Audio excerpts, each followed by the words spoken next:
ইউনূস সাহেব ২৪ ঘন্টাও তার দপ্তরের দাপ্তরিক চিঠির গোপনীয়তা রক্ষা করতে পারেন নাই। উনি কি করে নির্বাচনের মতো এত বড় একটি দায়িত্ব পালন করবেন? এক, খুব অবাক হয়ে লক্ষ্য করলাম দুপুরের পর থেকে আমাদের সরাইলের ইউনো ওনার একটা চিঠি, দাপ্তরিক চিঠি ফেসবুকে ভেসে বেড়াচ্ছে। সন্ধ্যা নাগাদ এই চিঠিটি বিভিন্ন পত্রিকা তাদের অনলাইন যে পোর্টালগুলো আছে সেই পোর্টালে ছাপিয়েছে। দেখি ইউনূস সাহেব সেই চিঠিতে কি লিখেছেন। উনি লিখেছেন, উপর্যুক্ত বিষয়ের আলোকে সদয় অবগতি ও প্রয়োজনীয় ব্যবস্থা গ্রহণের নিমিত্তে জানানো যাচ্ছে যে অদ্য 17/1/2026 ইংরেজি তারিখ সরাইল উপজেলার নোয়াগাঁও ইউনিয়নের ইসলামাবাদ নামক স্থানে ত্রয়োদশ জাতীয় সংসদ নির্বাচন ২৪৪ ব্রাহ্মণবাড়িয়া ২ আসনের স্বতন্ত্র প্রার্থী জনাব রুমিন ফারহানা বিশাল প্যান্ডেলে জনসমাবেশ আয়োজন করে নির্বাচনী প্রচারণা করেন, যা নির্বাচন আচরণ বিধিমালা ২০২৫-এর ১৮ ধারার লঙ্ঘন। তাৎক্ষণিকভাবে এই সমাবেশ ভেঙে দেয়া হয় এবং উক্ত অপরাধের জন্য জুয়েল মিয়া নামক এক ব্যক্তিকে ৪০,০০০ টাকা অর্থদণ্ড প্রদান করা হয়। মোবাইল কোর্ট পরিচালনা করেন জনাব শাহরিয়ার হাসান খান, সহকারী কমিশনার ও বিজ্ঞ এক্সিকিউটিভ ম্যাজিস্ট্রেট, জেলা প্রশাসকের কার্যালয়, ব্রাহ্মণবাড়িয়া।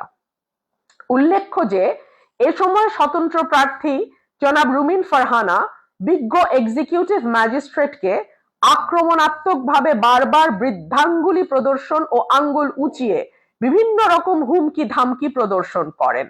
তিনি আক্রমণাত্মকভাবে ইংরেজিতে ওয়ার্নিং দিয়ে বলতে থাকেন, "This is the last time I'm warning you. I will not listen to this. আপনি পারলে থামায় দেন, আজকে ভদ্রতা দেখাচ্ছি, নেক্সট টাইম কিন্তু এই ভদ্রতা করব না। আপনাদেরকে এইরকম দেখায় আক্রমণাত্মকভাবে বৃদ্ধাঙ্গুলি দেখান, খোঁজ নেন। প্রশাসনে বসে আছেন, খোঁজ নেন।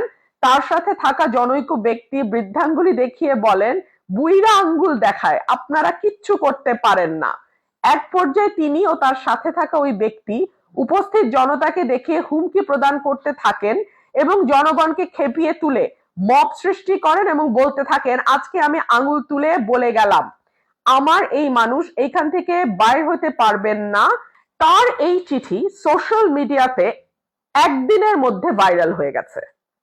শুধু সোশ্যাল মিডিয়া না, গণমাধ্যমগুলো, আঞ্চলিক যে গণমাধ্যমগুলো আছে আমার ব্রাহ্মণবাড়িয়ায়, বিশেষ করে সরাইল আশুগঞ্জ বেসড যে গণমাধ্যম, তারাও এই চিঠিটিকে নিয়ে নিউজ করছেন। ইউনূস সাহেব ২৪ ঘন্টাও তার দপ্তরের দাপ্তরিক চিঠির গোপনীয়তা রক্ষা করতে পারেন নাই। উনি কি করে নির্বাচনের মতো এত বড় একটি দায়িত্ব পালন করবেন? এক। দুই হচ্ছে, আমি গত ১৩ জানুয়ারি ২০২৬ অর্থাৎ আজকে থেকে ৬ দিন আগে আমি আচরণবিধি লঙ্ঘনের বেশ কিছু অভিযোগ ইউনো অফিসে দিয়েছিলাম। জেলা রিটার্নিং কর্মকর্তা ডিসি অফিসে দিয়েছিলাম। এখনো কিন্তু আমি তার কোনো আপডেট পাইনি। সেই ব্যাপারে কোনো ব্যবস্থা নেওয়া হয়েছে বা সেই ব্যাপারে কোনো পদক্ষেপ নিয়েছে সরকারি কর্মকর্তারা, আমার কিন্তু জানা নাই।